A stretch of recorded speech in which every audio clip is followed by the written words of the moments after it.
Boa tarde a todas, boa tarde a todos.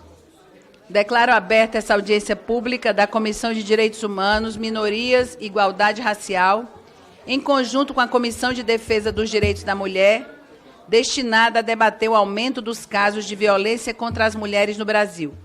Esse evento ocorre e decorre da aprovação dos requerimentos de número 10 de 2023, da Comissão de Direitos Humanos, Minoria e Igualdade Racial, e de número 9 de 2023, da Comissão da Mulher, de autoria dos deputados Luiz Couto e da deputada Ana Pimentel. Essa audiência pública está sendo transmitida pela página www.câmara.leg.br/CDHMI. Nessa reunião, teremos participações presenciais e por teleconferência. O registro de presença dos parlamentares se dará de forma presencial no posto de registro biomédico desse plenário.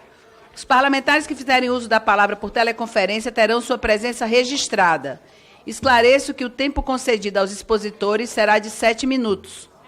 Após a fala dos expositores, abriremos a palavra aos deputados e deputadas por ordem de inscrição por 3 minutos. Dando início às atividades de hoje, nós vamos convidar para compor a mesa, inicialmente, a senhora Carmela Zigoni, do Instituto de Estudos Socioeconômicos, INESC, que temos a honra de receber aqui no nosso plenário. Seja bem-vinda, Carmela. Gostaria também de convidar a Vilma dos Reis, que é da Marcha Mundial de Mulheres, que também está aqui presente. Seja muito bem-vinda. Oi, deputada maravilhosa. Tudo bom, querida? A Wilma dos Reis, da Marcha Mundial de Mulheres. Seja bem-vinda, Wilma.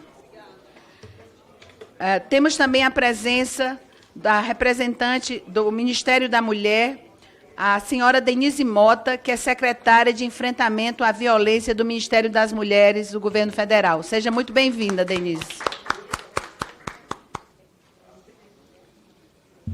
Registro também que se encontram no ambiente de teleconferência o senhor Luciano Pereira da Silva, que é coordenador-geral de monitoramento e avaliação do Ministério de Igualdade Racial, a senhora Letícia Godinho, pesquisadora da Fundação João Pinheiro. E nós vamos dar início aqui à nossa audiência pública.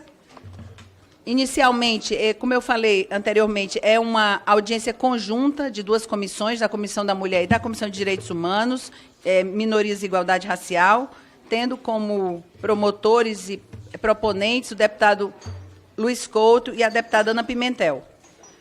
E nós vamos tratar de uma questão muito grave, e eu vou passar a palavra para os autores do requerimento, mas antes disso eu queria colocar algumas questões que a gente tem visto nesses últimos dias, em especial nas últimas horas aqui no Brasil.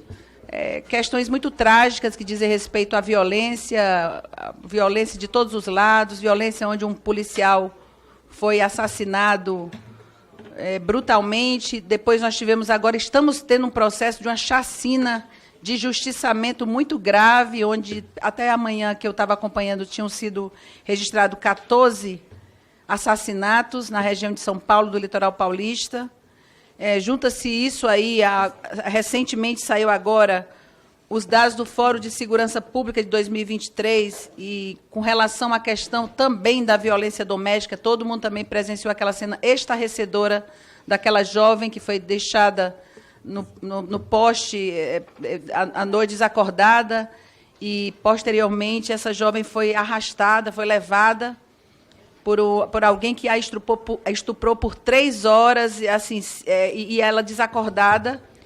E nós estamos vendo isso de forma muito lamentável. E se eu queria colaborar aqui, porque os dados do Fórum de Segurança Pública são muito trágicos. A gente puder ver aqui, só agora, no ano de 2023, os dados do Fórum de Segurança de 2023, na verdade, nós vamos falar aqui de cerca de 3% de agressões, junto com 7,2% de ameaça, 8,7% de chamadas no 190, 13,7% de medidas protetivas que foram concedidas, 49,7% casos de assédio sexual, importunação sexual, feminicídios, tentativa de feminicídio, 61,1% do feminicídio praticado contra mulheres negras, 8,2% estupro, enquanto uma parte significativa estupro de vulnerável. Enfim, saímos do Julho das Pretas, entramos no Agosto Lilás, em que celebramos 17 anos, no 7 de agosto, da conquista da nossa Lei Maria da Penha, uma lei que protege e salva a vida de muitas mulheres. Maria da Penha, eu tive a honra de tê-la como secretária das mulheres, de política para as mulheres de Fortaleza, quando eu fui prefeita. Por 8 anos, nós chamamos a Maria da Penha para dar lá a sua voz como secretária de mulheres. E a gente também lamenta porque nós estamos há muito pouco tempo dessa celebração, são 17 anos. Você imagina que até 2006, o que ontem o Supremo Tribunal Federal refez, que foi uma reparação histórica, que foi considerar que não existe legítima defesa, principalmente nos crimes praticados, onde é alegado a questão da honra. E isso daí é uma coisa que o Brasil já devia há muito tempo, porque é uma coisa, parece até algo que vem lá da Idade Média e que realmente não saiu mais da nossa Constituição e nem da nossa jurisdição. A gente lamenta a violência, mas também nós celebramos a força das mulheres em construir e aprovar uma lei como foi a Maria da Penha, de tão grande necessidade. Infelizmente, ela precisa acontecer, e ela tem o reconhecimento do mundo inteiro como uma lei importante no Brasil, e pode inspirar cada vez mais no mundo inteiro, e precisa, inclusive, de fazermos 17 anos depois da gente fazer, né, algumas atualizações que eu considero importantes.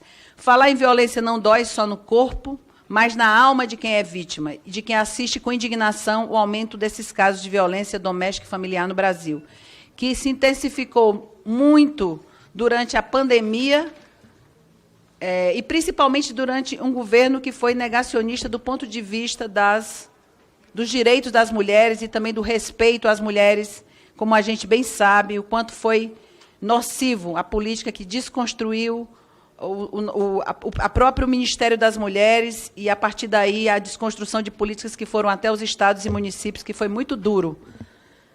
É cansativo, gente, lutar todos os dias contra o machismo, contra o patriarcado, retomando histórias de constrangimento, de angústia e de mulheres que vivem e convivem com seus agressores por medo, por falta de trabalho, pelos filhos, pela falta de coragem, muitas vezes, de denunciar, porque não tem medidas protetivas adequadas para que essa ameaça seja tomada a termo. E casos recorrentes de feminicídios. Retomar a história da minha conterrânea Maria da Penha, hoje, é também retomar o trabalho que deu certo aqui nessa casa, que aprovou a Lei Maria da Penha, a Lei do Feminicídio foi sancionada pela presidente Dilma Rousseff, o programa Mulher Viver Sem Violência com as Casas da Mulher Brasileira, que hoje retoma também seu protagonismo, acolhendo essas mulheres.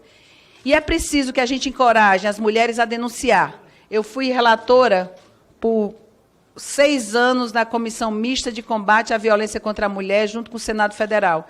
E é duro constatar que, por mais alarmantes que sejam os dados que a gente trabalha, que a gente reconhece, que o Fórum divulga, ainda o nosso grande desafio é a primeira denúncia.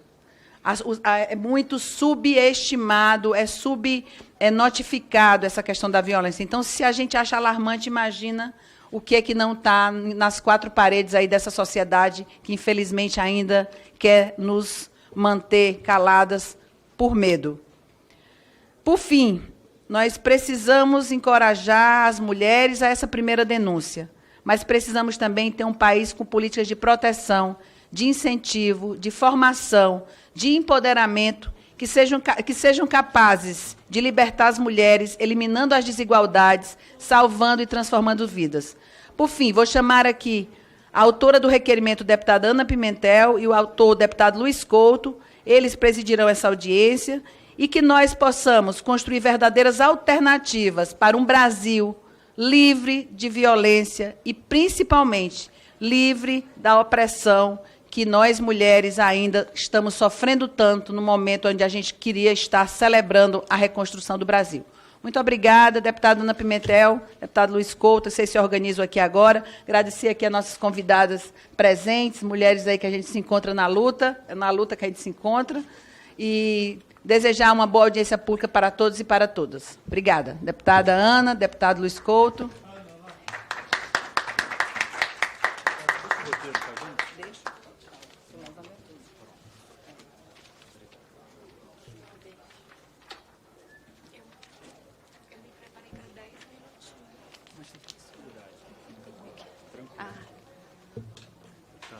Tudo bem. Eu posso começar passando a palavra para o Luiz Couto, né, que ele queria falar. Pode ser. Ele é requerimento. Só que decide. Aí tem aqui explicando que são 7 minutos, né, para cada um, com 3 minutos os parlamentares presentes. Boa tarde a todas e a todos. Quero começar agradecendo à presidenta Luiziane pela abertura dessa sessão e por conceder também a presidência para que a gente possa iniciar os trabalhos. Eu quero começar reforçando a importância de termos esse espaço nessa casa, para a gente debater, refletir e buscar também avanços de consolidação das políticas públicas que visem combater a violência contra as mulheres. Nós, recentemente, tivemos diversos casos e situações já anunciadas e detalhadas pela presidenta Luiziane, e eu queria destacar, em especial, uma fala que ontem foi conduzida nessa casa, que foi conduzida por uma delegada, em que ela falava sobre a chacina, uma chacina, nós precisamos dizer e reforçar, uma chacina que aconteceu no interior de São Paulo. Ela mencionou que algumas vidas merecem ser perdidas.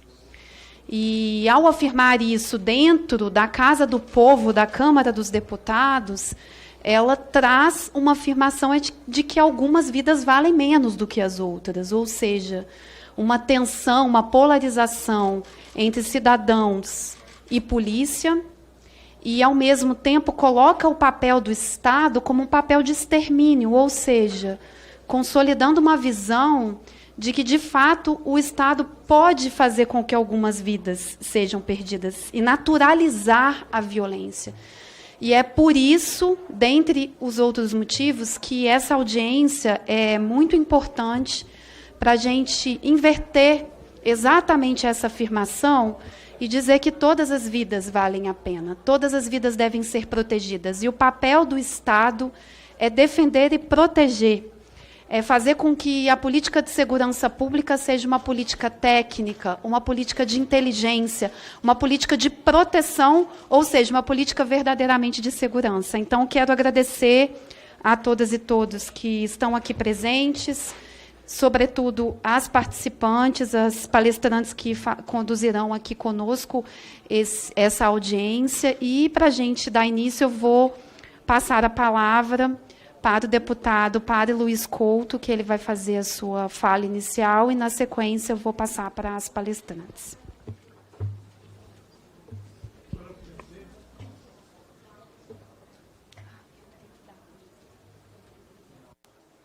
Senhora presidente, demais membros da comissão,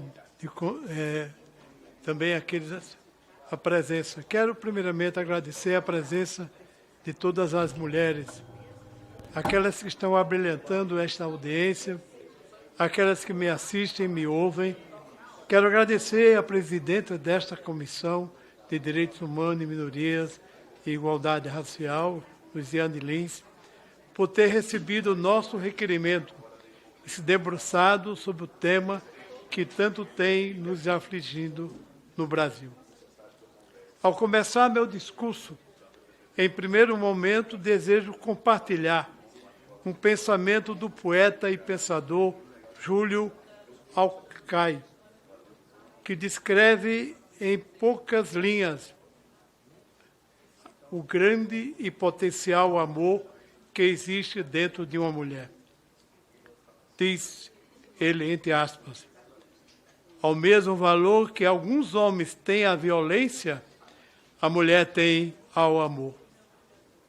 Tem a rosa e a feminilidade incumbindo a serenidade buscada pela paz. Ó homens que pensam em ferir, dar-se um momento hereditário para que não tenha o tempo inválido, sem sorrisos, o arrependimento? Ah, mulher, és a esperança, com teu cheiro, teu perfume, carregando em teu ventre a esperança da paz, do amor, para tanto acabar com a dor. Fecha aspas. Senhora Presidente,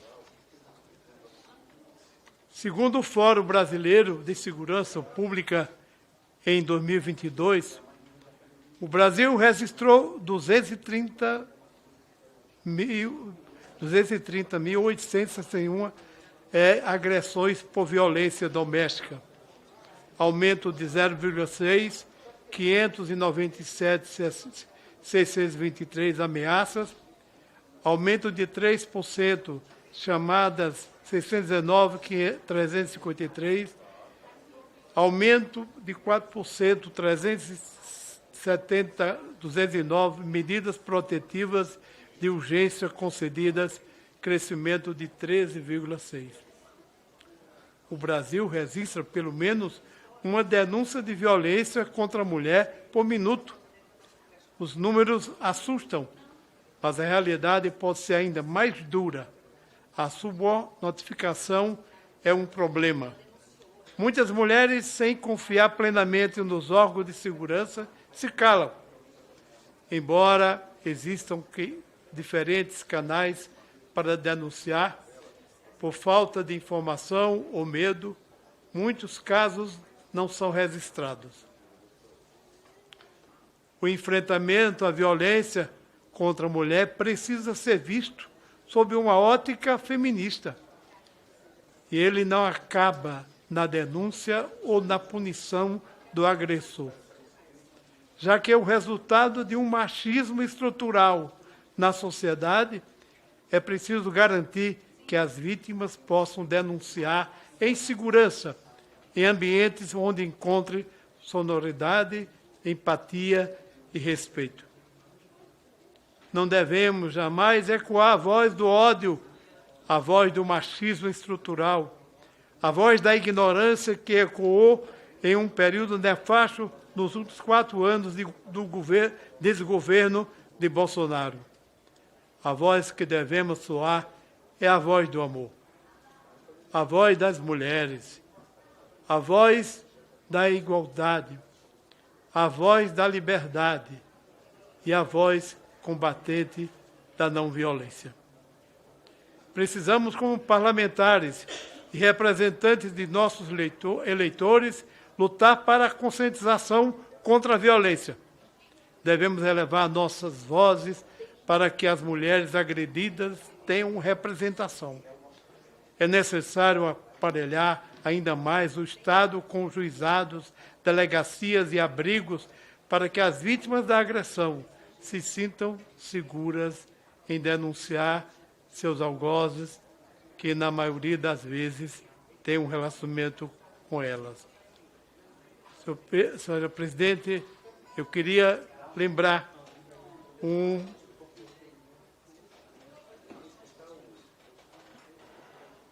grande representante lá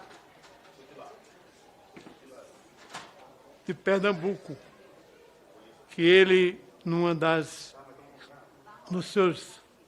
suas falas, ele diz: em mulher não se bate nem com uma flor. Muito obrigado.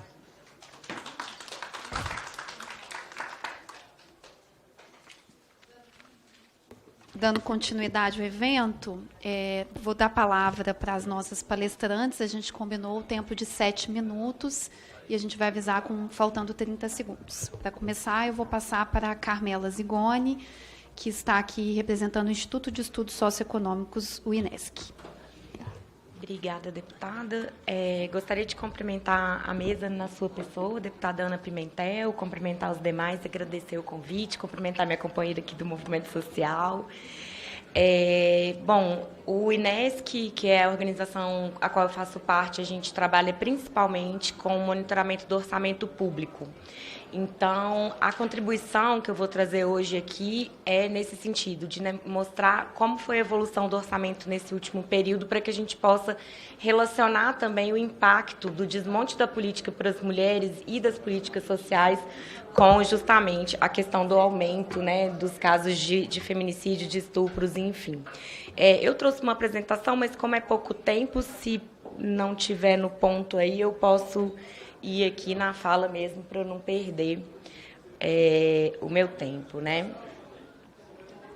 Vai rolar? Não vai, né? Não tem problema. Eu vou começando e aí, quando tiver a apresentação, a gente mostra os gráficos. Bom, acho que é importante a gente lembrar, né, que o plano plurianual que está sendo elaborado agora para os próximos 4 anos, ele foi elaborado há 4 anos atrás, também pelo governo anterior, que extinguiu o programa 2016, que era o programa Políticas de Igualdade e Enfrentamento à Violência contra as Mulheres, e criou um programa, que é o 5034, um programa guarda-chuva, que chamava Proteção à Vida, Fortalecimento da Família, Promoção e Defesa dos Direitos Humanos para Todos. Então, as mulheres deixam de ter uma programação orçamentária para ficar num guarda-chuva, né, onde são vistas somente a partir do vínculo com a família.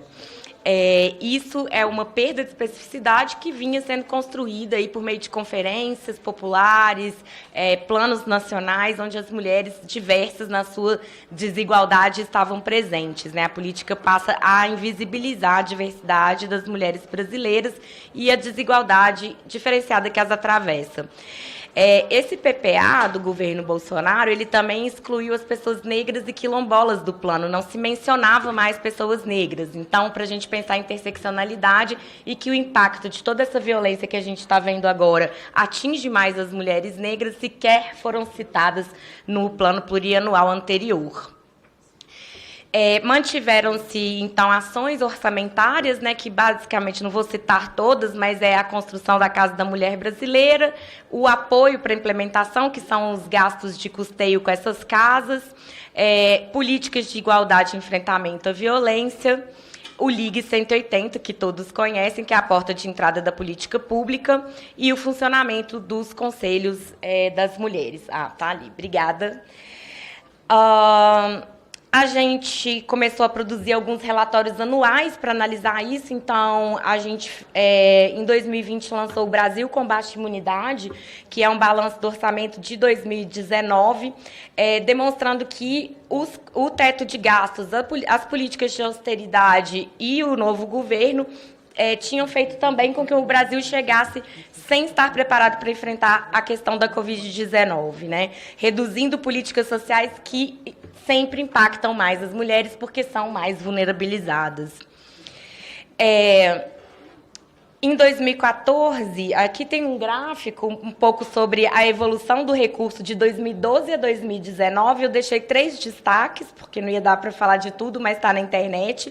Em 2014, a execução financeira foi de 185 milhões. Em 2019, esse valor caiu para 46 milhões, uma redução de 75% em termos reais. Em relação à alocação de recursos, ou seja, aquilo que você aporta para a política de mulheres, a melhor foi em 2015, nessa série histórica 2012 a 2019, sendo que teve uma redução de 83% no pior ano, que foi 2015. E observe-se que sempre tem uma questão de restos a pagar muito altos, que é o quê? Compromissos que o governo assume e vai jogando para os anos seguintes para serem pagos. É ideal que isso não é ilegal, tá? Mas é importante que isso não aconteça, que exista um planejamento desde o início do ano para executar todo o recurso ou o máximo dele naquele ano. No ano passado, depois a gente fez um país focado, que foi um outro balanço também do orçamento. Aqui tem um dado bastante preocupante, porque o governo deixou de gastar 80 bilhões do orçamento destinado ao enfrentamento da Covid, sendo que a maioria era para pagamento do auxílio emergencial. sendo que 4 milhões de mulheres negras saíram da extrema pobreza, as que receberam o auxílio, e muitas não receberam. Então, isso também impactou muito a vida das mulheres. E o Ministério da Mulher, Família e Direitos Humanos deixou sobrar 70% dos recursos no pior ano da pandemia, que, conforme a deputada Luziane Lins ressaltou, foi o ano em que as mulheres sofreram maior violência, porque tinham que ficar com os agressores no isolamento social, e as que não podiam ficar em casa tinham que trabalhar, precisavam justamente dessa rede de atendimento, né, funcionando. Nesse ano a gente lançou, então, depois do desmonte, que é o relatório falando, né, desses 4 anos. É importante dizer que o recurso ele só foi sendo cortado, e 2022 foi a menor alocação de recurso em 10 anos. Então, quando aparentemente a gente vê que teve uma execução boa de um recurso ínfimo, porque ele foi caindo ano a ano. Aqui, só para mostrar uma tabela específica, essa aqui é de todas as políticas, mas eu trouxe aqui a da Casa da Mulher Brasileira. No relatório, vocês vão encontrar do Ligue 180, do enfrentamento à violência, da promoção da autonomia, tudo separadinho. Mas da Casa da Mulher Brasileira, por exemplo, 2019 teve 0 de execução financeira, 2020, R$80 mil. Teve um empenho grande aqui em 2020, mas depois... Da mesma forma, em 2021, não foi tudo pago, desses 74 milhões que foi empenhado aqui. Não dá para entrar em detalhes agora, porque o tempo é curto, mas depois também, se quiserem me procurar. Mas é importante dizer que o governo enviou uma proposta de lei orçamentária com apenas 13 milhões para o Congresso Nacional, e esse ia ser o recurso que a gente ia ter esse ano para a política do país inteiro para mulheres. Houve, né, um emendamento dessa lei aqui no Congresso, chegou a 33 milhões, e depois, internamente ao governo federal, por meio de ações orçamentárias mais genéricas, a recomposição chegou a 120 milhões. É importante agora, inclusive, que a execução seja bem melhor, né, para que a gente possa ir incrementando isso. Aqui só as notícias, né, porque a gente faz uma correlação, sim, direta entre o aumento de violência e a redução do orçamento e o desmonte das políticas públicas. Na CPI aqui do DF, a gente viu que a rede não funciona, os equipamentos não se conversam, não tem recurso para custeio. Então, é um desafio enorme que precisa de investimento, né? Por fim, o último slide, como recomendações gerais, a gente dizer, né, a recomposição do orçamento, ampliação da capacidade do Estado para gastar esse recurso, porque não é uma política sistêmica, fundo a fundo, tem que publicar edital, tem que fazer projetos, tem que fazer repasse para esse recurso chegar lá nos territórios, e isso demanda burocracia, demanda gente, demanda servidoras. Implementar a Política Nacional de Cuidados com Participação Social, isso é uma demanda dos nossos movimentos, né, que as mulheres sejam envolvidas nessa discussão. A gente produz trilhões de dólares para o capitalismo do trabalho de cuidado e não somos remuneradas por isso. Implementar ações no campo da educação e da cultura para combater a cultura de violência, a cultura do estupro contra mulheres e meninas. Isso é para salvar a vida das mulheres, mas também para melhorar o nosso país enquanto sociedade, porque a disseminação de ódio nos trouxe até aqui. E recomendações para o orçamento implementar orçamentos sensíveis a gênero em todos os ministérios, visando efetivar a redução da violência e garantia de direitos. Tem que ter ação orçamentária para a mulher no meio ambiente, minas e energia, cultura, educação, em todos os espaços, para que a gente possa ver o que tem de ação orçamentária com o nome Mulheres e fazer, de fato, o controle social desses recursos. É isso. Obrigada. Boa tarde a todas. Obrigada, Carmela. Agora eu vou passar para Letícia Godinho, que é pesquisadora da Fundação João Pinheiro, e a participação dela será virtual.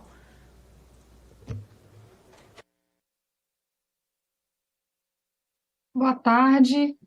Vocês me ouvem bem? Eu começo agradecendo o convite, né, e cumprimento a deputada Ana Pimentel. Em nome dela, eu cumprimento a todas e todos os demais parlamentares presentes. Bom, acho que a minha fala vai ser uma fala, né, curta, e eu queria privilegiar na fala justamente comentar um pouco os dados, né, recém-divulgados pelo Anuário Brasileiro de Segurança Pública, que trouxeram atenção para nós, né, um cenário bastante preocupante, né? Queria comentar também, vou tentar comentar, acerca dos fatores, né, que podem explicar esse aumento observado a partir dessa publicação, né? Então, acho que iniciando por esse comentário geral, né, dos dados, quer dizer, o Anuário Brasileiro de Segurança Pública, ele traz um cenário bastante preocupante, bastante alarmante, né, em que ele aponta um aumento dos homicídios dolosos de mulheres, né, dos feminicídios e de várias outras violências contra a mulher, né? E acho que o cenário geral que o relatório aponta é um cenário de crescimento geral, né, nesses indicadores. Nós tivemos, né, a publicação aponta um aumento de 1,2% nos homicídios de mulheres, especificamente nos feminicídios, né, de 6,1%, né? A gente que trabalha com dados da violência e da segurança pública também costuma adotar um outro tipo de indicador, em que a gente né, pode falar desses dados com um pouco mais de cautela, mas mesmo adotando essa perspectiva de maior cautela, a gente pode falar, pode interpretar esse cenário como um cenário preocupante, né? Vocês não me ouvem?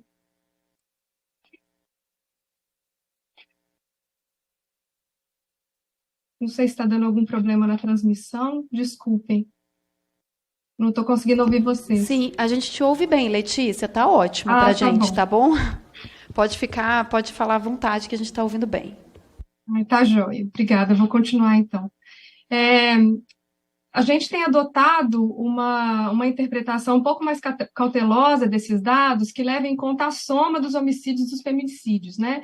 Justamente porque a gente espera um aumento natural dos feminicídios, tendo em vista que é uma lei muito recente, aprovada em 2015, né? Então, para essa lei começar a operar e a gente ter um adequado enquadramento dos homicídios com essa qualificadora, é necessário um certo aprendizado, né? Que vem com o tempo por parte dos órgãos que operam e fazem esse primeiro enquadramento, sobretudo as polícias, né? No nível dos estados.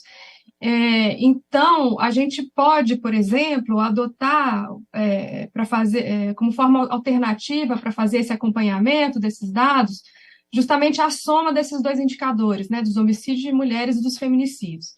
O que é preocupante e o que torna também essa interpretação trazida pelo Anuário Brasileiro de Segurança Pública uma interpretação acertada, né, de crescimento. É que mesmo considerando a soma desses dois indicadores ao longo do tempo, a gente observa um crescimento. E mais do que isso, né, eu acho que as várias publicações que existem sobre o assunto, então, tanto o anuário, quanto o Atlas, quanto o mapa dos homicídios, eles vêm trazendo para a gente, né, vem registrando uma redução dos homicídios no Brasil, pelo menos desde 2017.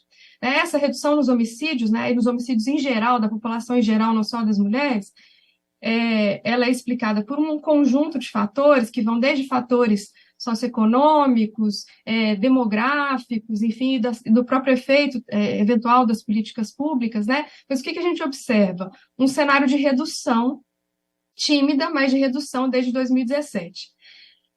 Frente a esse cenário, quando a gente olha os dados, né, relativos às mulheres, das mortes violentas de mulheres, principalmente essa soma entre homicídios e feminicídios, a gente vê também um aumento desde 2017. Então, a gente teve uma redução dos registros de feminicídio em 2017, que foi a exceção, né, desse período, e de resto a gente vem observando um crescimento.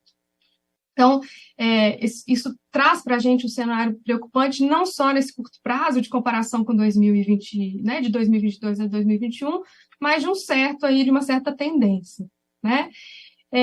A publicação do anuário também traz para a gente um aumento em várias outras violências, que já foi citado, né, pelos deputados e deputadas que já falaram, né? Então, a gente teve um aumento de lesão corporal dolosa, um aumento das ameaças, né? E o anuário traz um dado importante também, que é no número de medidas protetivas concedidas, né? Quer dizer, são quase 500 mil medidas protetivas no Brasil, que mostra para a gente uma magnitude desse fenômeno, né? Então, nós não estamos falando só de registro, nós não estamos falando só de adaptação, né, dos operadores do sistema de justiça frente à lei, mas nós estamos falando, de fato, de uma violência que acontece e se expressa, por exemplo, nesse dado de medidas protetivas concedidas. O fórum também traz um aumento aí de algumas violências que sofreram impacto de uma nova lei. Então, por exemplo, eu estou falando da Lei 14.132, provavelmente a promulgação dessa lei em 2021 impactou nos registros de 2022, que são os registros de perseguição e violência psicológica. Mas não foi só o impacto dessa lei, né? Muito provavelmente houve um aumento no fenômeno, porque as pesquisas de vitimização, inclusive as Letícia, pesquisas, só né, dizendo importante. Letícia, a gente completou 7 minutos, mas você conclui tranquila, tá? Tá bom, obrigada. Mas as pesquisas de vitimização trazem esse aumento, né? Então, as pesquisas de vitimização são, para nós, um importante respaldo, né? No sentido de apontar um crescimento do fenômeno e não só um crescimento dos registros. Acho que, para terminar, né, queria chamar a atenção para o perfil das vítimas. A maioria das vítimas são vítimas jovens, negras. E eu queria ressaltar isso por quê? Porque as pesquisas de vitimização trazem para a gente que essas são as vítimas que mais procuram serviços. Então, quando a gente tem um cenário como esse, de desmonte, né, a gente está também impactando principalmente no acesso dessas vítimas mais vulneráveis, um acesso dessas vítimas, desse segmento da população aos serviços, né, de enfrentamento à violência. E aí, eu acho que, se eu puder terminar assim com os fatores, né, o que explica esse aumento da violência, eu vou concordar com a colega que me antecedeu, né, e chamar a atenção para esse movimento, né, para esse período que a gente viveu de ultraconservadorismo, não só vivemos, está vivendo, né, porque em 2022 a gente esperava uma redução dessas violências, justamente por conta da saída do isolamento social, né? Então, a Covid arrefeceu, né? E justamente esses registros deveriam ter diminuído, mas ao contrário, eles aumentaram, né? Acho que uma outra evidência, e aí, o que explica isso, né? Então, que está relacionado a esse ultraconservadorismo, né? O dado sobre circulação de armas é muito importante.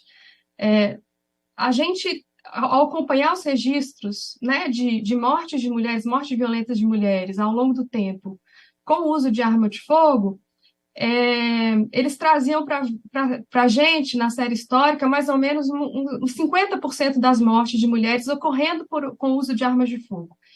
E o Fórum traz um dado preocupante esse ano, né, de que os homicídios dolosos com mulheres acontecem, 69% deles acontecem com arma de fogo. Então, é um número muito diferente, muito superior àquele com o qual a gente estava acostumado, né? Então, isso muito provavelmente tem a ver com esse aumento da circulação de armas, né? Um outro fator que tem a ver com esse movimento, né, ultraconservador, é justamente o desmonte nas políticas, né? Isso tem sido trazido pela literatura de uma maneira global, né, e todos os sinais, né, a gente tem uma série de expressões desse desmonte aí, não só no orçamento, né, mas numa reconfiguração das políticas, né.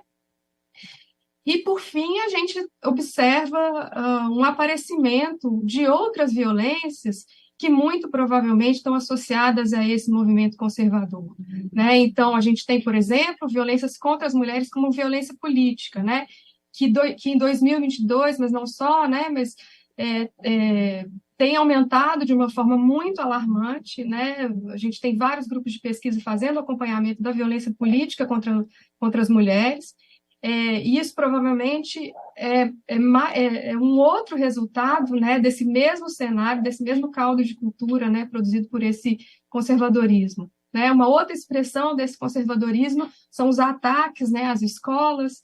Né? Então, além do fortalecimento e do rearranjo das políticas de enfrentamento, né, a gente precisa também ter atenção, né, e pensar políticas e ações específicas para essas novas dinâmicas, né, que estão sendo produzidas aí em consequência desse movimento conservador. E isso, desculpa ter passado aí o tempo da minha fala. Letícia, muito obrigada pelas suas contribuições. Obrigada, Letícia. Agora eu vou passar a fala para o Luciano Pereira da Silva, que é coordenador geral de monitoramento e avaliação do Ministério de Igualdade Racial. Ele também vai fazer a participação virtual. Oi, pessoal, boa tarde, todo mundo me escuta? Ok, obrigado. Sim, então, nós meu nome é escutamos Luciano. bem, Luciano, obrigada. Boa tarde a todas, todos e todes. É um prazer estar aqui, né, discutindo esses pontos com vossas senhorias. Meu nome é Luciano Silva, né, eu sou professor da Rede Federal, do Instituto Federal de Brasília. Atualmente ocupo a função de coordenador geral de monitoramento no Ministério da Igualdade Racial, especificamente na Secretaria Nacional de Gestão, né, do Sistema Nacional de Promoção da Igualdade Racial, que é o SINAPI. Então, desde já um grande avanço, né, como a excelentíssima deputada Luiziane Lins citou, né, das pautas que a gente vem ganhando recentemente, e uma delas, né, foi a criação do Ministério da Igualdade Racial, e especificamente essa secretaria, na qual a gente tem uma diretoria especificamente, em nome e sal da minha diretora, a Tatiana Dias, pesquisadora do IPEA, pesquisadora negra, com outros trabalhos também na pauta racial, especificamente também de mulheres.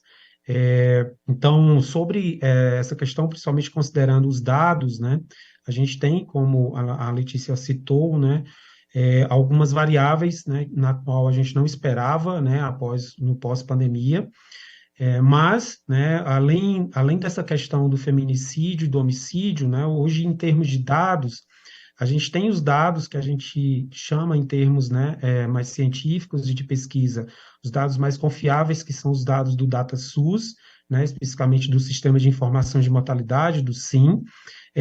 Nesses dados é possível, né, a gente ter dados específicos de homicídio seguindo a classificação internacional, que é o CID-10, especificamente de mulheres, mas nesses dados, né, que são, digamos, os mais confiáveis em termos técnicos, a gente não é possível ainda a gente filtrar, por exemplo, por a questão de feminicídio.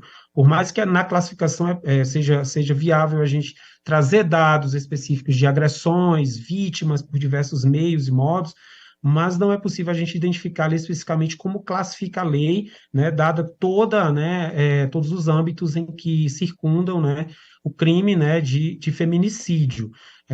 O Fórum Brasileiro de Segurança Pública, né, hoje disponibiliza microdados, né, bons sobre feminicídio, mas a gente também ainda tem alguns gargalos, como, por exemplo, a pauta, né, racial. Então, a gente tem, né, dados recentes, né, que trazem esse aumento do feminicídio, mas que não trazem esse filtro especificamente, né, e claro, né, e robusto, né, dada também toda a questão de subnotificação já citada aqui, também por raça. E a gente sabe, né, que quando a gente pega os dados realmente, por exemplo, do SIM, do DataSUS, né, que são dados coletados ali a partir da declaração de óbito, a gente tem um aumento, né, crescente, né, em alguns anos, uma taxa média crescente de crimes contra mulheres negras, né, especificamente.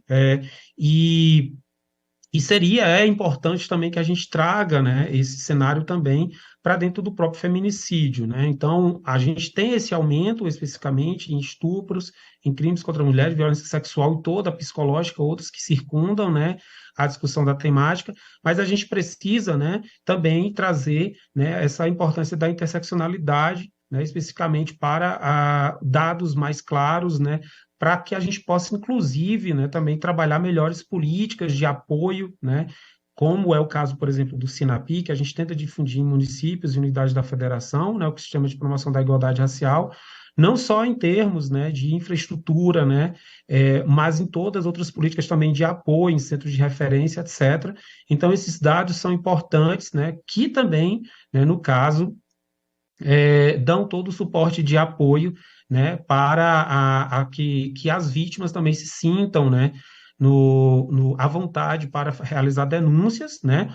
Outro ponto importante, né, que é essencial em termos de monitoramento, né, é o próprio acompanhamento também processual, né, especificamente, né, além da denúncia, né, então, após essa denúncia, registro, né, como que isso se finda, né, em termos processuais e legais, já visto que há uma lei que determina o crime como feminicídio. Então, em termos de desafios, né, a gente cita muito, né, essa questão do fornecimento de dados, principalmente por raça-cor, né, isso também em termos, né, não só no Brasil, mas no mundo, né, nos próprios relatórios da ONU, né, a gente tem essa informação que o crime, né, de homicídio contra a mulher, grande parte aí é realmente por um parente, né, ou um parceiro, ou um familiar, especificamente, né, e isso se aplica ao Brasil. A gente tem estudos recentes também que fazem correlações, né, do feminicídio, como é um caso aqui do DF, né, é um trabalho que eu fiz recentemente, né, com uma estudante, a Gabriela Bittencourt, em que ela encontra algumas correlações também com a própria vulnerabilidade social. Então, toda a parte de renda, trabalho, infraestrutura urbana, em que mulheres, muitas vezes, mães, né, com dificuldades de locomoção e várias outras que deixam ela em um cenário de vulnerabilidade social, e também se relacionam positivamente, né, com a parte do feminicídio. Então, eu acredito, né, e o que a gente vê nos dados, né, recentes, é que há, né, a queda na taxa, por exemplo, de homicídios, né, seguindo os dados oficiais do DataSUS, de mulheres não negras, um aumento nas taxas de mulheres negras, né, mas a gente não consegue filtrar isso por raça, né, especificamente quando a gente tipifica, né, o crime como feminicídio. Então, registro aqui, né, a importância de trabalhar melhor esse tema, né, e das propostas legislativas, né, que fortaleçam, né, dada que a gente sabe, né, as limitações também da Secretaria de Segurança Pública, até na própria padronização da identificação dos homicídios, né? Então, dentro desse processo, né, e busca, né, de formulação, né, de tratamento e busca de melhores dados, né, eu registro aqui, né, a necessidade de que a gente possa também trabalhar isso de forma melhor, né, essa interseccionalidade, e até de outros públicos, como o público LGBTQIAPN+, né, seguindo, por exemplo, os próprios dados do DataSUS, a gente tem aí, por exemplo, a declaração de óbito que ainda não é adequada, né, seguindo, inclusive, padrões internacionais para a questão de orientação de gênero. Ok? E aí eu finalizo aqui a minha fala.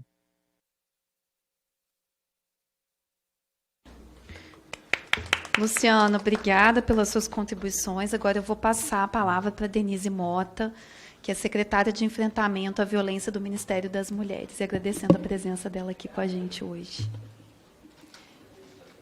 Eu é que agradeço, deputada Ana Pimentel, o convite para o Ministério das Mulheres poder dialogar com esses dados tão preocupantes. E, bom, eu não vou aqui reproduzir os dados do Fórum Brasileiro de Segurança Pública, porque eu acho que eles já foram bastante citados, mas eu gostaria de, potencializando aqui o meu tempo, falar um pouco da análise do porquê chegamos a esses dados tão estarrecedores, tão impactantes, tão graves em relação à violência contra mulheres.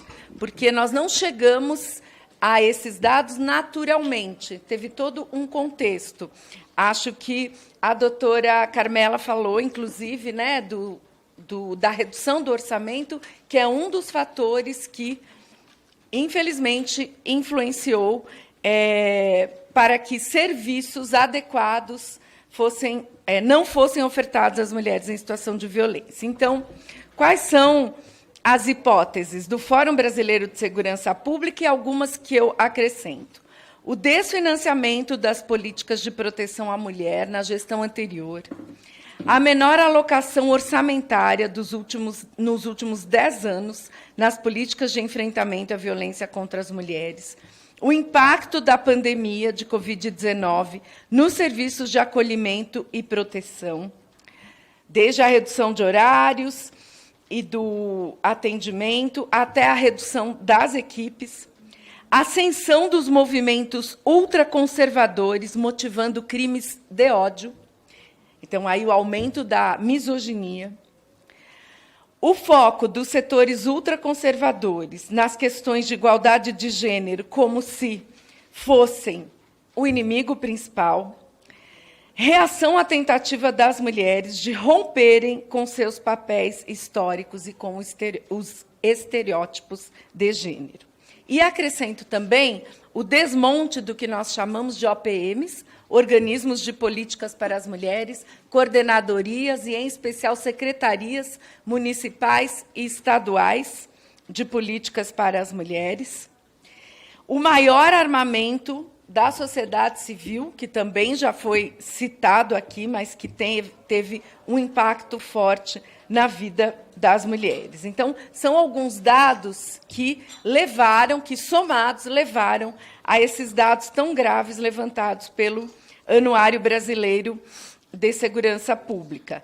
Acho importante ressaltar que muitos países, em especial na América Latina, que conquistaram a queda da criminalidade e dos homicídios, não conseguem reduzir os feminicídios. Isso demonstra que não bastam políticas públicas de segurança universais, gerais, que é preciso, dentro das políticas de segurança, termos políticas afirmativas e que dialoguem com as questões de gênero para que nós possamos, de fato, reduzir a violência contra as mulheres, assim como políticas transversais. Já foi citado aqui, mas eu reitero, até porque no dia 8 de março, o presidente Lula e a ministra Cida Gonçalves apresentaram 29 ações e projetos transversais envolvendo diversos ministérios que implementarão políticas para as mulheres. Então, é fundamental nós ressaltarmos isso,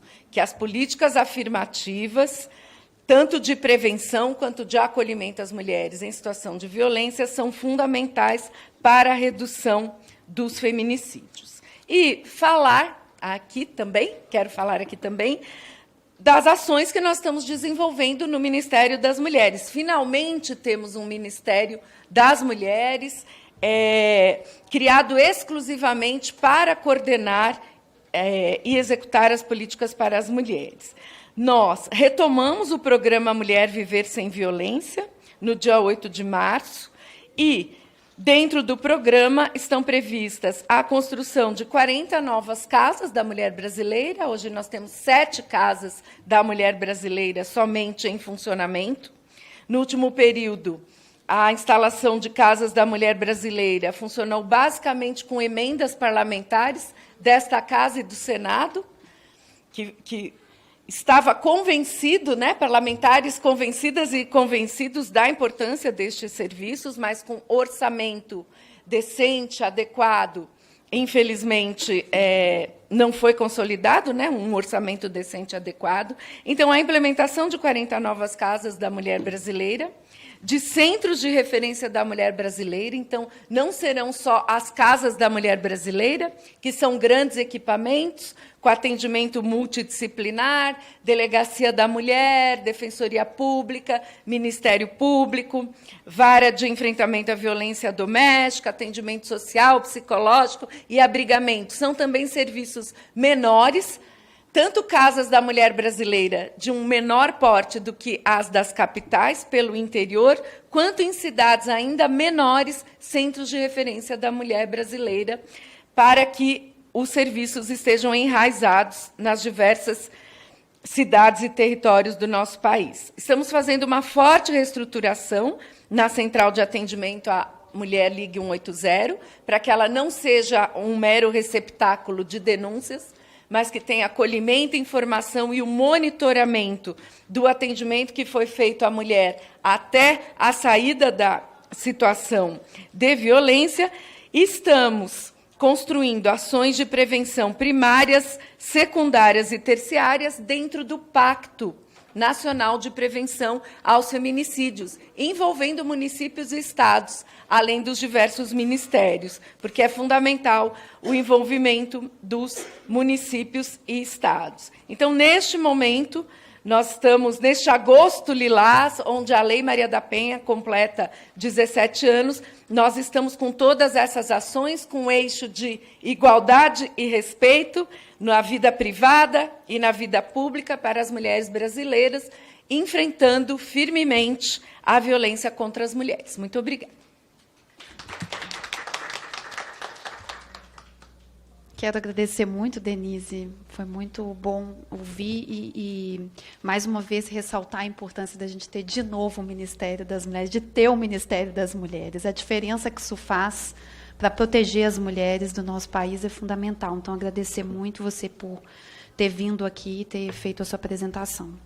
Agora, eu quero passar para a Vilma dos Reis e uma desculpa, que está aqui representando a Marcha Mundial das Mulheres. Boa tarde a todas e todos, né? Tem alguns homens aqui. Gostaria de cumprimentar e agradecer o convite à companheira deputada Ana Pimentel. Gente, a gente chama de companheira todas as mulheres que estão, né, à frente da luta e estão aqui intervindo por nós no dia a dia. E dizer da importância dessa audiência pública, principalmente pelos últimos acontecimentos, tanto ontem pela declaração do STF da inconstitucionalidade da legítima defesa da honra, né? Assim como também pelo processo que a gente está passando aqui desde cedo em relação à tentativa de silenciar 6 parlamentares que estão no dia a dia defendendo as nossas pautas, a nossa construção, a nossa luta, bem como também onde o momento que a gente está à véspera, né, da comemoração dos 17 anos da Lei Maria da Penha e, em breve, teremos Marcha das Margaridas, onde a gente vai conseguir colocar nas ruas, para a sociedade, de uma forma geral, aquilo que nós queremos enquanto mulheres nesse país. Eu acho que é importante a gente fazer um resgate, um breve histórico. A gente sempre fala, né, do resultado. Quando a gente fala em aumento de violência, a gente sempre debate os números, a estatística, mas a gente acaba que não debatendo com profundidade a causa real do aumento das violências, né? É bom a gente entender que a gente vive numa sociedade capitalista, patriarcal, racista, LGBTfóbica, capacitista, enfim, onde diversas opressões são utilizadas por esse sistema econômico para explorar cada dia mais as mulheres, né, e também homens negros, homens indígenas, enfim. E que é benéfico à violência, né, porque você acaba aqui reduzindo essa pessoa à sobrevivência e à existência daquilo que lhe dispõe, não buscar a aplicação, né, dos seus direitos ou a luta por novos direitos. Então, eu acho que é importante colocar isso. A gente vive numa sociedade onde foi acentuada a divisão sexual do trabalho. A gente sofreu, em 2016, um golpe contra a classe trabalhadora com o impeachment da Dilma. E, desde então, a gente vem rebatendo a bela recatada do lar, né? Que é o estereotipo que tentam nos impor enquanto mulheres. De lá para cá foi ladeira abaixo. Então, inclusive com a imposição de padrões, a gente assistiu 2 primeiras damas, principalmente a segunda, onde colocavam um papel, né, que a mulher deveria exercer ao lado do seu companheiro, ou seja, aguentar violências, aguentar estar de acordo com retrocessos, com uma série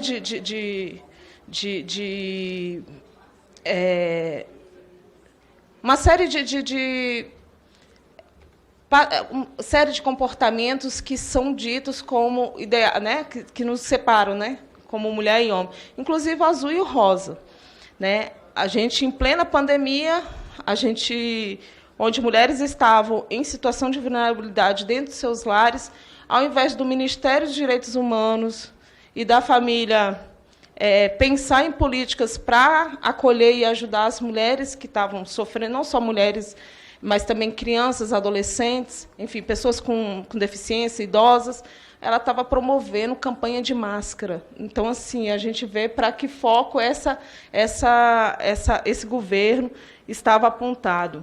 Além disso, a gente também é vista historicamente pela sociedade como propriedade. A partir do momento que você se relaciona com o homem, ou mesmo sai dele, né, quando é seu pai ou seu irmão, enfim, porque a gente também fala muito do companheiro, mas esquece que é toda uma estrutura que está em volta, que reproduz violências, né?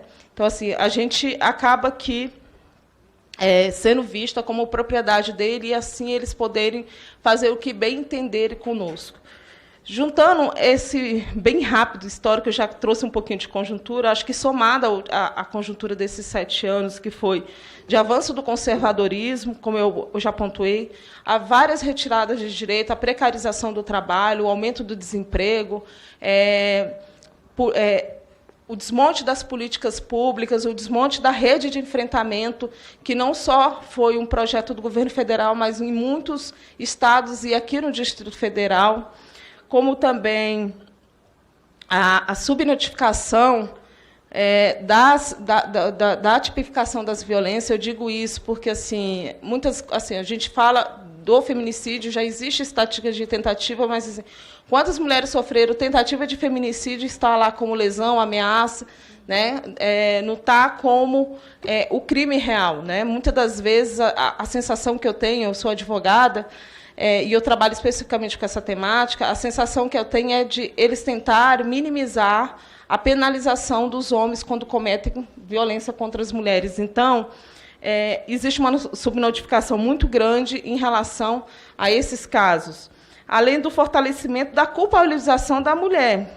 A gente está revendo isso de forma latente no judiciário, de forma latente aqui no legislativo, e a gente via, muitas das vezes, no executivo. Quando o ministro da Saúde falava que as mulheres não tinham o que fazer, iam para os postos de saúde. A educação, que foi bastante desmontada. Então, assim, a gente teve vários retrocessos. Antes, a gente tinha esse debate, aqui no Distrito Federal, pelo menos, a gente tinha esse debate nas escolas, a gente retroagiu, a gente estava vendo a militarização das escolas, onde a gente vê um aumento significativo da morte de jovens nas periferias. Então, assim, a gente tem diversos fatores, diversos acontecimentos, várias coisas que nós resistimos durante esses 7 anos, que contribuíram para esse aumento significativo das violências contra as mulheres. E eu não digo só das violências doméstica e familiar, mas dos diversos tipos de violências, porque sofremos violência também nesse espaço público. Como eu citei no início, 6 parlamentares que estão aqui diariamente, defendendo nossos direitos, lutando por nós, estão passando por violência nesse momento, a partir do momento que pedem a cassação. E não só isso, a gente vê um aumento significativo da criminalização dos movimentos sociais, dos movimentos feministas. A gente não pode lutar, a gente não tem mais o direito de lutar. Então, assim, a gente vê essas questões e somada à sensação de impunidade. Diante de tudo isso que eu coloquei aqui, eu acho que é importante apontar alguns desafios, mas assim, alguns mesmo, porque tem muitos desafios, e eu acho que é importante a gente ter, Denise, uma conferência nacional, como a gente teve antes do golpe, que, infelizmente, o relatório não foi publicizado. Eu acho que era importante resgatar esse relatório, e, a partir dele, a gente trabalhar, construir aquilo que a gente quer, mas eu acho que são enormes desafios nos diversos campos, e eu acho que o desafio para enfrentar as violências, eles não estão focados só na segurança pública ou na rede de enfrentamento, mas sim no todo, no mundo do trabalho, no meio ambiente, em todo, porque onde a gente tem mulher sofrendo violência, e a gente está em todos os lugares, em todos os territórios, e a gente está nas diversas áreas passando por isso. Então, assim, alguns desafios mais políticas públicas. Só para você saber, temos 8 minutos. Tá, já estou finalizando. Principalmente a questão no caso, ampliação das políticas públicas, né, e que sejam mais eficazes, principalmente da rede de enfrentamento, compreendendo a rede de enfrentamento não só quem atende a mulher em situação de violência, mas por onde essa mulher possa passar, saúde, educação, todos os espaços, campanhas de enfrentamento às violências de forma que sejam com ações mais pedagógicas em todos os âmbitos e que gerem impacto na sociedade, a gente, de fato, debater sobre o que está acontecendo conosco, enfrentar o desestímulo às denúncias. Eu acho que é importante a qualificação dos profissionais das diversas áreas que fazem esse atendimento, além de fortalecer as legislações específicas, não só a Lei Maria da Penha, mas a gente tem a qualificação do feminicídio, tem várias outras leis que trazem, né, direitos e também a tentativa de coibir as várias formas de violência. E, principalmente, promover políticas de autonomia econômica para as mulheres. Porque, quando a mulher ela tem o salário dela na conta, quando ela tem como ela tirar o sustento dela, ela consegue romper esse ciclo e, a partir daí, né, ter uma vida melhor. Assim como também promover políticas de fortalecimento da autonomia dos corpos e das vidas das mulheres. Eu acho que é importante a gente pensar por esse âmbito também. Agradecer, pedir desculpa pelo avançar aqui da fala, mas é muita coisa, Ana, para a gente, né?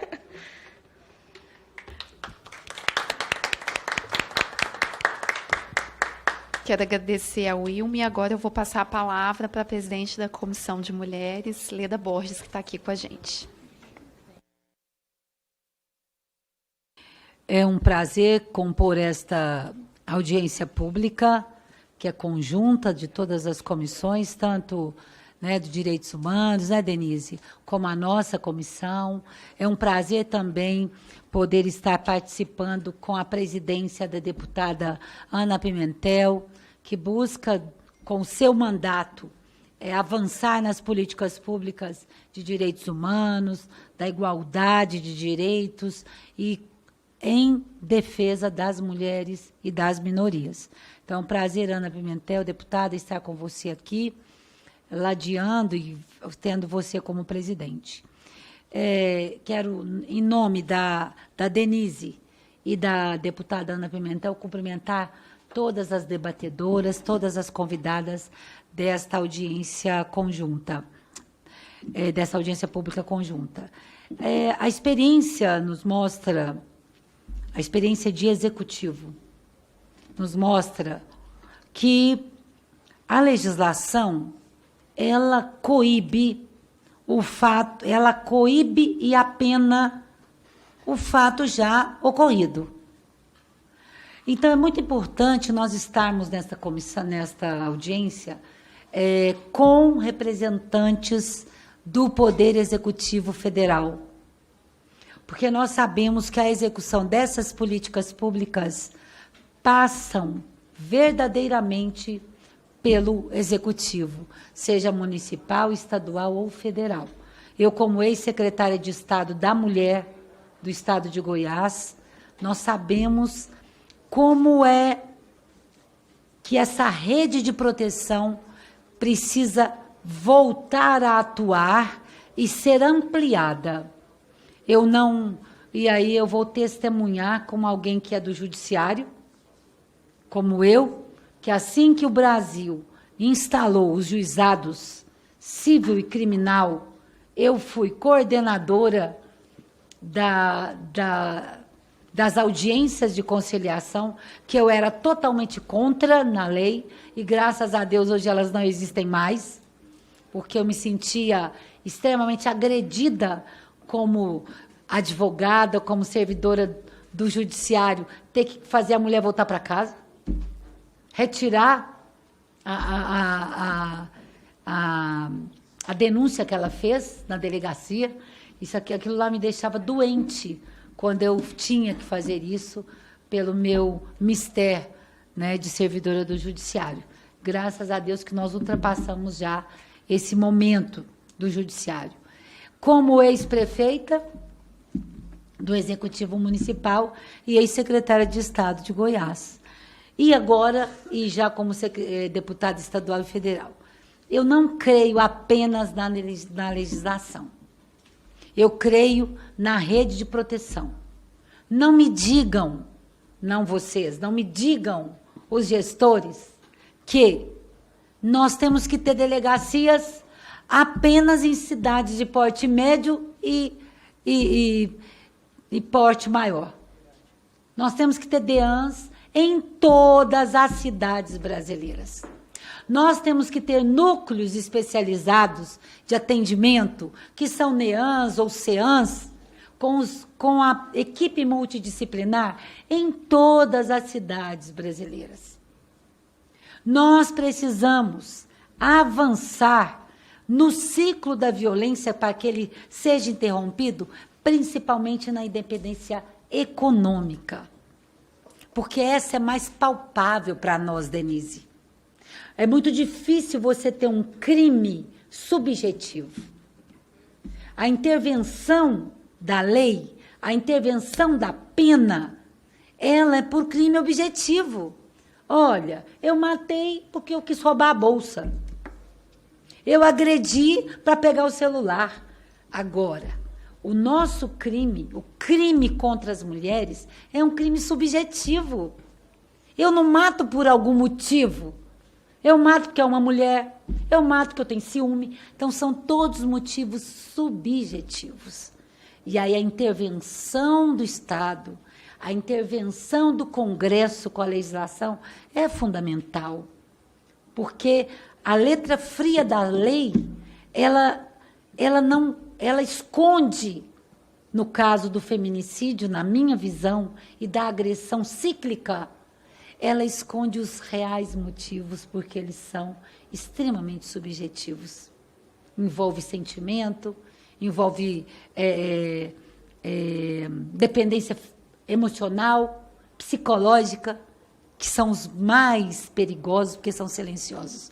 Mas se nós quebrarmos, na minha visão, começarmos a quebrar o ciclo da violência com a independência econômica desta mulher, nós já estaremos contribuindo objetivamente.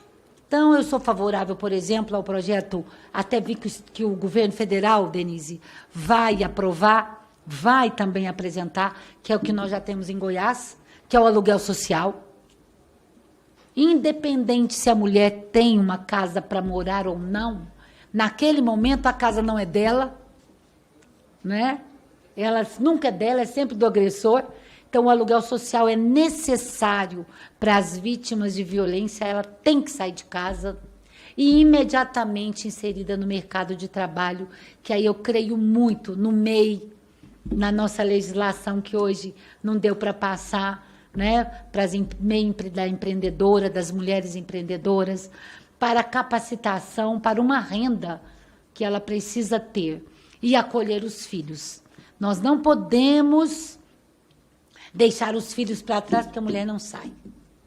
Ela tem que ir, ela e os filhos. Então, a delegacia tem que ter um outro projeto em delegacias, na minha visão, com brinquedoteca, nas casas de passagem, que agora é a Casa da Mulher Brasileira, e eu estou muito feliz que o governo federal vai construir mais 46, são necessárias.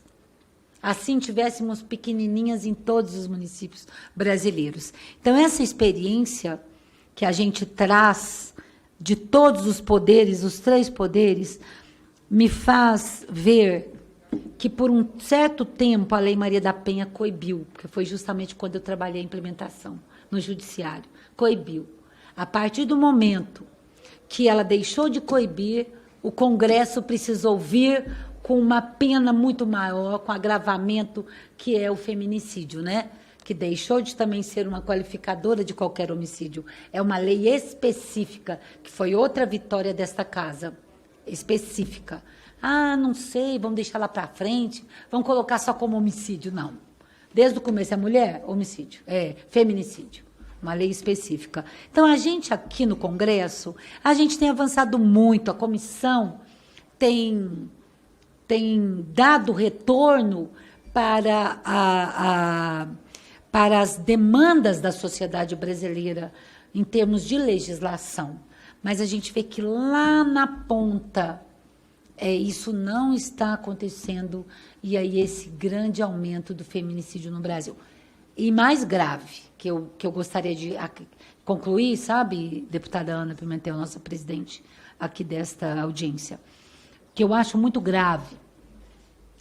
O feminicídio, a lei específica, dura, ela veio e trouxe um agravante, que nós não podemos deixar de considerar nas políticas públicas de implementação, que são os órfãos. Então, hoje, o homem não só mata, ele mata e suicida, porque ele sabe da gravidade do ato que ele cometeu, e ele sabe que a lei vai vir duramente sobre ele, não é? E tem mais outro agravante social. Hoje está tão sério que hoje ele está matando o filho para massacrar a mulher, quando ele não mata a mulher. Então, os órfãos brasileiros, que são mais de 500 mil hoje no Brasil, órfãos, estes nós não podemos deixar de olhar por eles também. O Congresso, as políticas públicas, né? É um problema que nós temos humano. Nós vivemos hoje problemas humanos, não problemas objetivos mais, são humanos, de relacionamento, de obsessão, de querer o fim, a destruição e a educação. Nós precisamos que as crianças respeitem, né, uns aos outros.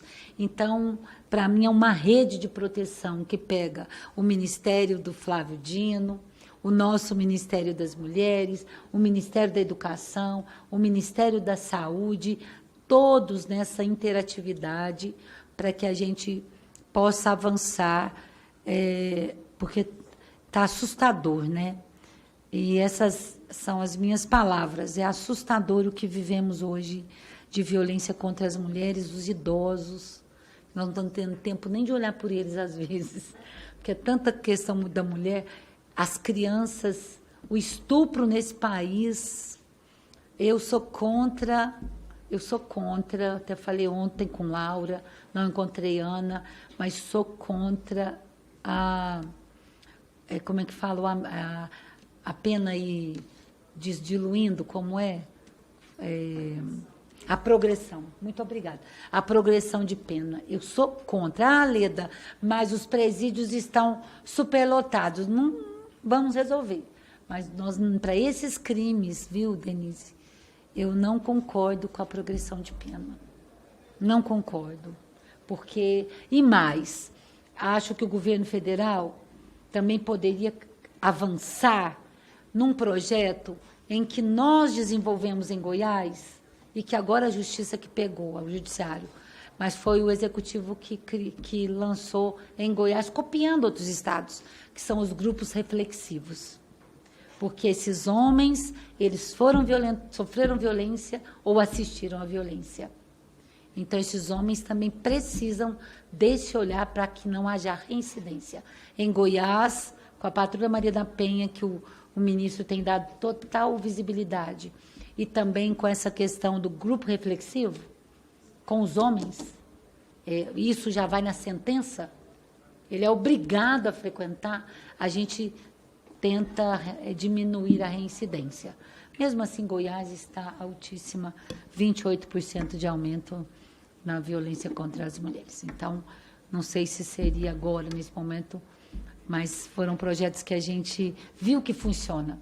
E outro, Denise, eu quero lutar pelo Mulheres da Paz. Aquele projeto verdadeiramente funciona. O Mulheres da Paz que vocês lançaram de 9 a 12 pelo Pronace. Até sugeri isso ao ministro e à ministra. Muito obrigada pela oportunidade, deputada Ana Pimentel, a todas vocês. Esse é um tema que nos aflige, mas que nós temos que sempre discuti-lo para buscar alternativas de solução. Humana, não sei como, mas humana, né? Um abraço e muito obrigada, viu, deputada? Obrigada, deputada. Eu quero aproveitar também nesse momento e lembrar e ressaltar que ontem a gente aprovou um projeto de lei importantíssimo, que foi o protocolo Não é Não, foi uma iniciativa coletiva com várias coautoras, a autora principal foi Maria do Rosário, e foi um avanço importante do início dessa legislatura e queria apresentar e fazer um marco, né, consolidar isso, mostrar, ressaltar a importância também dessas iniciativas que nós trabalhamos conjuntamente. Também quero, nesse momento, publicamente agradecer a Leda, dizer que ela tem feito um trabalho excelente à frente da Comissão de Mulheres, que tem feito debates importantíssimos para a gente garantir também avanços para a vida das mulheres brasileiras. Eu queria passar a palavra novamente para a mesa. A gente combinou aqui de passar a palavra novamente 3 minutos para cada uma. Quem quiser, obviamente, fazer fala, para a gente também ir concluindo os nossos trabalhos, que a gente aqui, às 17 horas, também já tem outras atividades. Então, vou passar a palavra novamente aqui para a Carmela, e eu vou pedir só para que nesse encerramento a gente se atente aos 3 minutos, porque a gente, na sequência, já tem outras atividades. Tá certo? Eu vou passar primeiro para a Carmela, lembrando, também queria lembrar que o som toca faltando 30 segundos, tá bem? Obrigada. Obrigada, deputada.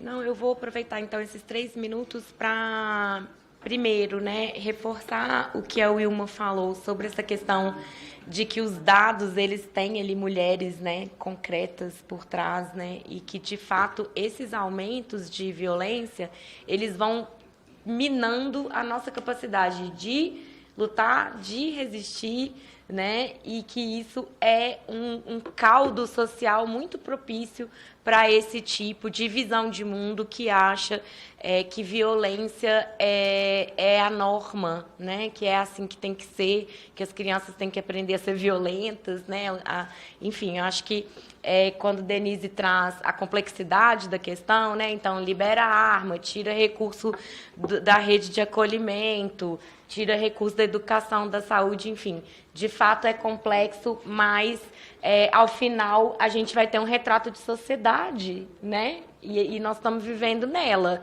nesse momento. Acho que a gente precisa dar passos muito largos na direção de ir contra isso mesmo, né? Queria só fazer um adendo, que foi um tema que surgiu muito na CPI do feminicídio do DF, que é a questão dos órfãos, sim, do feminicídio, mas da questão, inclusive, da escola, de como as escolas não estão preparadas para receber esse aluno depois, né, que está vivendo um trauma. Então, da gente também pensar essa rede, né, a gente tem o que é a rede de atendimento e acolhimento à mulher, mas a gente talvez repensar ela, inclusive no sentido de trazer mais gente para essa rede e mais investimento nesse sentido.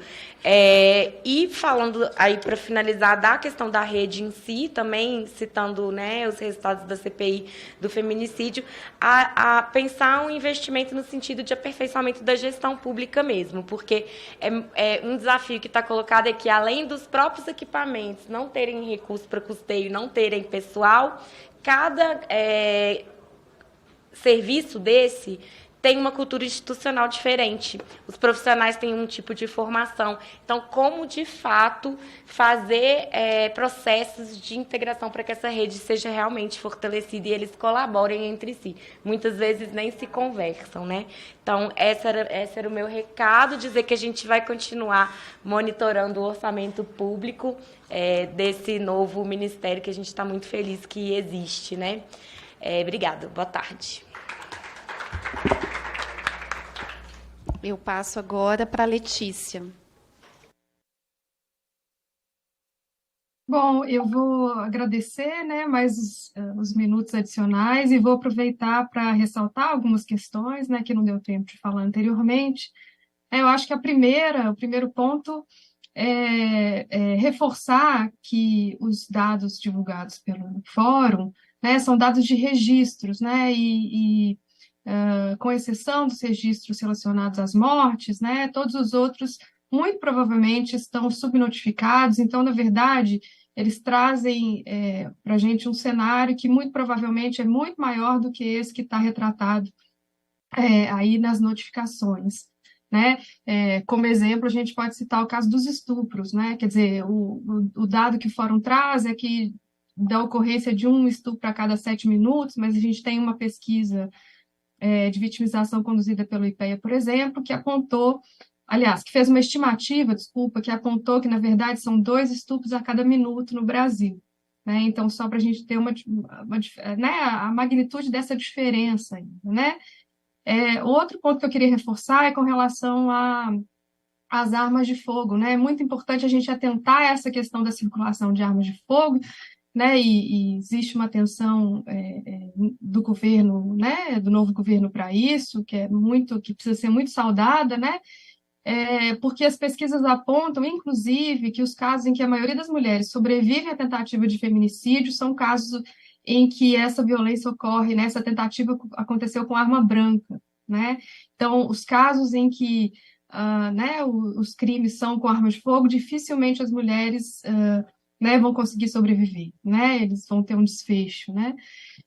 E, por fim, eu acho que é importante aqui ressaltar, mas é algo que já foi falado também, né, que a gente não pensa a política de segurança pública a partir desse pilar, né, da violência contra a mulher. Né? Então, a política de segurança pública pensa a partir de ações específicas de enfrentamento ao tráfico de drogas, né? A violência urbana, essa mais corriqueira, né? O crime patrimonial, e os estados, né, sobretudo, e municípios, não têm atentado, né? Não têm trazido a violência contra a mulher como um pilar importante das políticas de segurança pública, né? Então, também são muito bem-vindas as iniciativas, né, que já se iniciaram nesse novo governo, né, de fomentar o desenvolvimento dessas políticas e de ações consistentes, sistemáticas, né, para o enfrentamento da violência contra a mulher. É isso, queria agradecer mais uma vez a oportunidade de estar aqui. Obrigada, Letícia. Eu vou passar agora para o Luciano Pereira da Silva, coordenador geral de monitoramento e avaliação do Ministério da Igualdade Racial. Também minha fala, resumir também, agradecer aqui a participação, a abertura, me senti super contemplado com as falas aqui. Quando se fala em rede de apoio, né, eu fico muito feliz da gente estar discutindo isso aqui nesse sentido. No Ministério da Igualdade Racial, especificamente na coordenação aqui de geral de monitoramento, né, uma das nossas demandas, né, no nosso planejamento é também constituir sistemas, né, de monitoramento dessas redes de apoio, né? A gente está tentando, né, vários projetos, entre eles alguns de externalizar, na verdade, sistemas, né, que já estão robustos aqui no governo federal, como sistemas do próprio Ministério do Desenvolvimento Social e Combate à Fome, o MDS. A gente tem sistemas como, por exemplo, o MOPS, que mapeia equipamentos públicos, né, e é um dos sistemas que a gente está tentando uma cooperação técnica, por exemplo, para inserir, né, localizações, seja de centro de referência, seja de delegacias, né, de combate ao racismo, por exemplo, para que a gente coloque no mapa, né, essas outras questões, como também outras questões, né, como eu falei, na parte de interseccionalidade, né, para que a gente tenha uma rede de apoio, digamos, mais fortalecida também no sentido de ser transparente e acessível, né?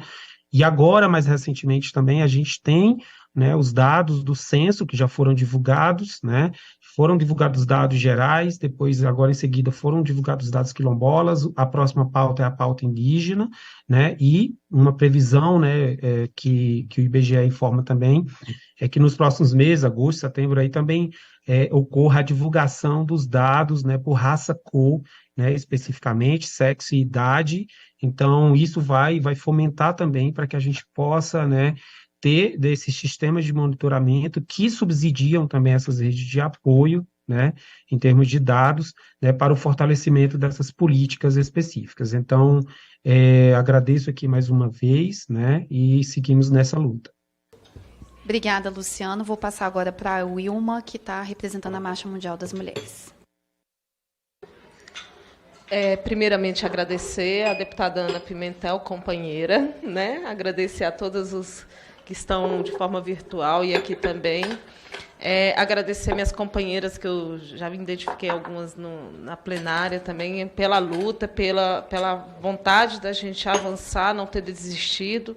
A gente agora tem um Ministério das Mulheres, do qual, de fato, olha para a gente sabe que as coisas não vão acontecer do dia para a noite, né, Denise? Mas, assim, a par e passo, a gente vai avançando. Nós estamos na luta, na resistência, para variar, né? Antes do que nunca, a gente tem que continuar na resistência, porque o fascismo, o conservadorismo, enfim, está mais fortalecido e quer nos derrubar de todas as formas.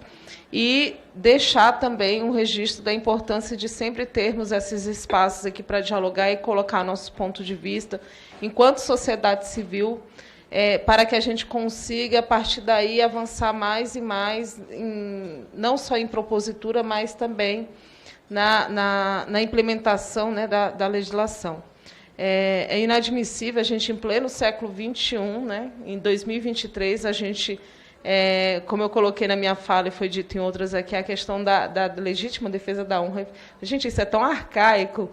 E também a gente ter que lembrar o Estado dos direitos que a gente tem, como a gente vem enfrentando no caso de crianças e adolescentes. Eu gosto sempre de fazer esse recorte etário mesmo, porque são fases da vida diferentes, né? Crianças e adolescentes sendo obrigadas a gerir, né? Sendo obrigadas assim, colocada a elas, imposto a elas a fé alheia, né? E, a partir daí, ela pode sofrer consequências como a própria morte. Então, acho que é importante a gente refletir, ampliar, avançar e colocar aqui que a Marcha Mundial das Mulheres está à disposição, né, para essas e para tantas outras construções, né? E, gente, não esqueça, 15 e 16 de agosto, Marcha das Margaridas.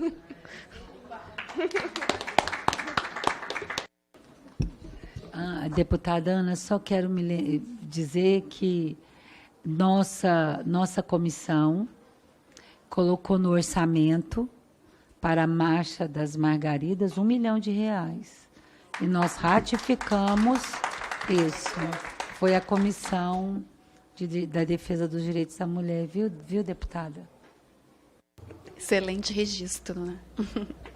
Passar agora para a Denise fazer as considerações finais.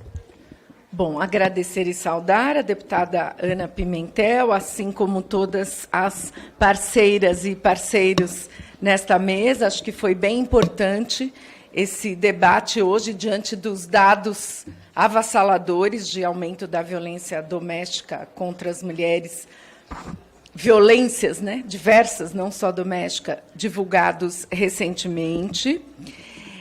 Também saudar o público que está aqui presente, acompanhando o debate, virtualmente também, as pessoas que estão nos acompanhando.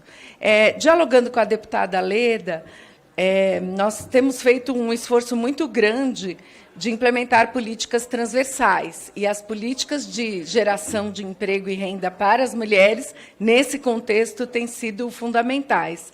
Não só as políticas gerais, de crescimento econômico, desenvolvimento social, que o governo federal tem implementado, mas políticas afirmativas para as mulheres. Então, além do envio da Convenção 90 da Organização Internacional do Trabalho para esta casa, realizado pelo presidente Lula no dia 8 de março, que enfrenta o assédio sexual e cria, né, que possibilitará empregos mais estáveis e seguros, vamos assim dizer. Ontem, nós, em parceria com o Ministério da Gestão e da Inovação, com a ministra Esther Dweck, a ministra Cida Gonçalves, em parceria com a ministra Esther Dweck,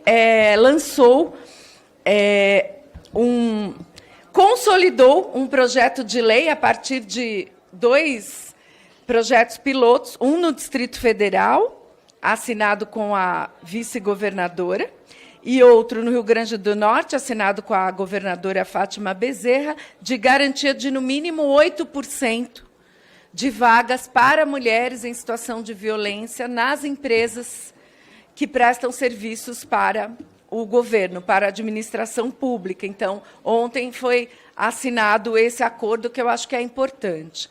Agora, indo aqui para a conclusão, nos meus 43 segundos finais, são diversas ações, obviamente não há tempo de detalhar todas, mas o foco, e a ministra Cida Gonçalves tem pego muito firmemente nisso, é o enfrentamento ao ódio e ao preconceito, à misoginia, que desvaloriza as mulheres, que tenta colocar as mulheres num lugar de inferioridade, de subordinação e que autoriza todas essas violências. Então, agora, nesse agosto lilás, a semana que vem, estaremos lançando uma campanha nacional contra a misoginia, né, com foco em mudar, né, em enfrentar a banalização, mudar a cultura e enfrentar a banalização da violência contra as mulheres. Muito obrigada.